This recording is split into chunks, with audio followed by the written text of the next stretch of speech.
Un saludo cordial a todos ustedes, a los tiempos, y mis disculpas por retomar el contacto al cabo de 2 semanas. Y se debe principalmente a 2 cosas. Una, que he estado tratando de concretar alguno de los múltiples proyectos. Diría que apenas avanzan 2, del libro y de la iniciativa de algún tipo en Internet. Y la otra, porque no estoy acostumbrado a comentar de lo que no domino a profundidad, solo en base a opiniones de la prensa o publicaciones generales. Rara vez emito un criterio propio, sino que lo enriquezco, lo sustento con mi propia investigación y la de mi equipo, pero como eso está desarticulado y no he tenido el espacio suficiente, dejé de hacerlo. Sin embargo, el tema que me voy a referir sí lo domino, y creo que ustedes están al tanto, y tiene que ver con libertad de expresión.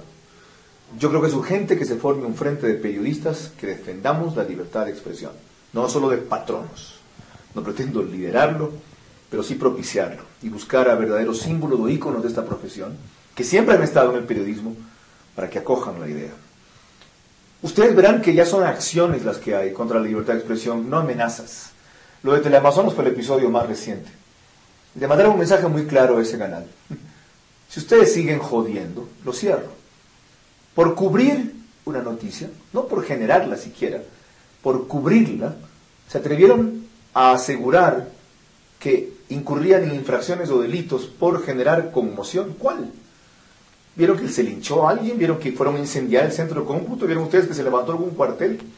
Y luego por reportar sobre supuestos. ¿Cuáles supuestos? De una realidad aquello de lo cual estaban informando. Que la cobertura tuvo defectos y que el reporteo no fue lo más acertado es otra cosa. Pero ninguna de esas falencias configura ni una infracción ni un delito. Pero ahí queda el expediente abierto y ahí queda la Superintendencia de Telecomunicaciones con una señal diciéndoles, miren, podemos hacer lo que nos da la gana. Así no se puede trabajar en este país, o por lo menos así no se debe trabajar en este país, porque los resultados se sienten, se notan, se ven. Y a eso se unen estas declaraciones, y disculpe que hablen de mi caso, porque yo no busqué que se refieran a él. Dice el arquitecto Vera, que encabeza la Comisión Anticorrupción, creo, de la Presidencia, en primera plana, del diario Hoy de este jueves 21. Vera salió por no hacer caso a reportes. Dice Alfredo Vera. Vera se refiere a Carlos Vera. Yo diría, a confesión de partes, relevo de pruebas, ¿no? No sabía que el arquitecto Alfredo Vera era el nuevo vocero de Coavisa, que explicaba por qué salí yo. Pero esto prueba lo que yo aseveré. Y en el comercio va más allá. Le preguntan los periodistas, le dicen, ¿cómo se puede hablar de desequilibrio? Porque él supuestamente controla los desequilibrios y se los hace saber a los medios de comunicación. Cuando los ministros están prohibidos de hablar o asistir a estos programas, cuando saben que ahí estará alguien que va a refutar sus afirmaciones. Y pregunta el arquitecto Vera, ¿quién dice eso? El periodista le responde, los conductores de esos espacios. Y contesta el arquitecto Vera, la palabra de ellos no es una verdad absoluta. Yo soy funcionario público más de 1 año, y a mí, ni Carlos Vera, ni Diego Kendo me han invitado a una entrevista. Me alegro que haya habido otro, a más que yo, que no lo invite, primero. Y segundo, esta no es una verdad absoluta mía. Esto es una cosa que dijo públicamente Rafael Correa en una entrevista en Canal 1 con Andrés Carrión y José Hernández, cuando este último le preguntó si era cierto que él había prohibido a sus miembros del gabinete ir a mi programa. Y él se ufanó de eso. Dijo, yo no voy a permitir que a este programa, a este majadero, concurran funcionarios del gobierno. Sí, yo he dispuesto eso. Así que no es invento. Pero lo cínico del tema es que pretenden exigirle balance y equilibrio, entre comillas, a un espacio de opinión, que es el que yo hacía, no de información. Y quienes quieran entender las diferencias, por favor vean ese texto que ingresé el sábado 17 pasado. Que a un espacio que ellos dejaron desequilibrado, como una prohibición oficial que atenta con la libertad de expresión, luego le pidan equilibrio. Que a un espacio que ellos dejaron deliberadamente sin balance, prohibiendo que vayan los funcionarios del sector oficial, luego le reclaman balance. Pero osan hacerlo además con los espacios informativos de ciertos medios de comunicación. A los del Estado no los evalúan, a los partidarios de ellos muchos menos. Y de lo que me he enterado, porque yo no conocía esto, me enteré en Radio Atalaya hace 2 semanas, aseguran que Contacto Directo tenía 7 en contra del gobierno y 4 a favor. ¡Eureka! He tenido 4 a favor del gobierno. Es un milagro que haya tenido opiniones favorables al gobierno, si el gobierno prohibía a sus actores de estar allí.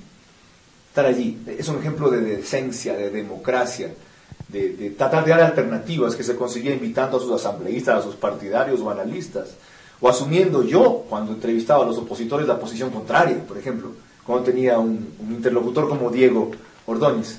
De eso no dejan constancia. Simplemente esa comisión envía su reporte a los medios con un mensaje muy claro. Miren, están desequilibrados. ¿Respecto a qué? Respecto al gobierno. Como si el gobierno fuera el fiel de la balanza. Como dicen, desequilibrados respecto a la verdad, respecto a la democracia, respecto al combate a la pobreza, respecto a la generación de riqueza, respecto al futuro del país, respecto a la pluralidad, respecto al debate. No. Todo se mide según el rasero del gobierno, a favor del gobierno, neutro sobre el gobierno, en contra del gobierno, como si el gobierno fuera el país. Peor ahora, que el 48% del país ha dicho no estamos con ustedes. 48% que en noviembre era apenas el 11%. Ellos asumen una representación que no tienen y el arquitecto era una función para la cual nadie lo ha nombrado. Pero no es tan grave que Torquemada ejerza estas funciones como que los medios se asusten y sean sensibles a ello. Y eso es lo más penoso, aunque es explicable. Porque el gobierno se ha convertido, en el momento que maneja el Estado, como el principal cliente de los medios de comunicación. Es el principal anunciante de la mayoría de ellos. En un caso muy reciente, una planificadora de medios detectó, cuando quiso pautar una campaña en televisión, que no podía. Le preguntaron por qué. Esos espacios fueron ocupados por el gobierno. De repente incrementó 30% su pauta en ese canal. Vayan ustedes a saber por qué. Entonces aquí hay una doble presión. El hecho de que como controlan todos los poderes, la legislación y su interpretación y aplicación, pueden quitarle la frecuencia a un canal, iniciarle un juicio a un canal, o pueden quitarle el oxígeno, quitándole la publicidad a un canal. Y nadie dice nada. O mejor dicho, nos limitamos a decir cosas, pero no a organizar nada. Un artículo acá, una protesta allá, una reunión allá, una constancia aquí, y el sistema de estrangulamiento sigue avanzando. Eso no puede ser. Por una sencilla razón también. Porque este sistema de libre expresión fue el que permitió a esta opción socialista ganar. Hubo medios independientes y críticos suficientes en este país que no se vendieron a la mejor chequera. Y le permitieron a Correa decir lo que tenía que decir en los mismos espacios de igual proporción para que su mensaje calara. ¿Por qué ese sistema de libertad de expresión, que entonces fue bueno, hace 2 años ahora es malo? Simplemente porque hace lo que debe con todos los sistemas, con todos los gobiernos que son incumplidos, porque los fiscaliza. Eso es lo que se viene encima y eso es lo que es urgente impedir. El CONARTEL y el doctor García son uno de los instrumentos. Él confunde opinión e información en una entrevista del domingo pasado al Universo, patética, que da pena, simplemente porque el señor es un ignorante en esa materia. Él no la domina. Y cuando no tiene que responder, le hace señas según el periodista a su coordinador de comunicación para ver qué dice. Patético que un profesional de esa edad y esa capacidad se preste para hacer Torquemada de lo que no sabe. Entonces, en este punto no basta la protesta, no basta dejar constancia de lo que ya sabíamos. Hay que unirse y organizarse, porque la libertad de expresión es un derecho de todos, no es exclusivo de los periodistas.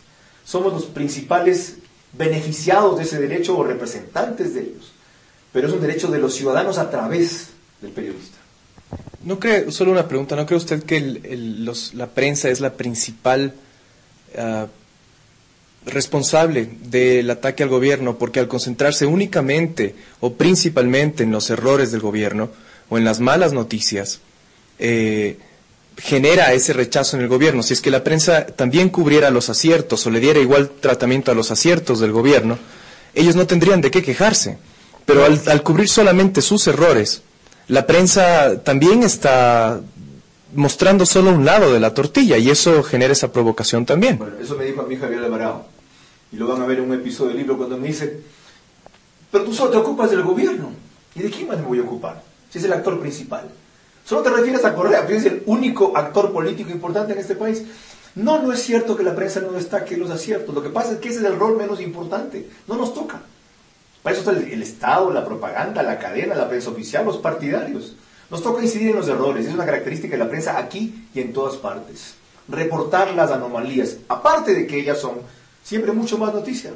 Lo normal es cubrir o cumplir. Lo anormal es no cubrir o incumplir. Entonces el gobierno pretende dar una prensa que cubra las veces que yo he reportado los aciertos. Son notables. Lo dije en la entrevista con Bernard. Y me apena que muchos de los aciertos que reconocí en un principio se convirtieron en traiciones y en fracasos al final.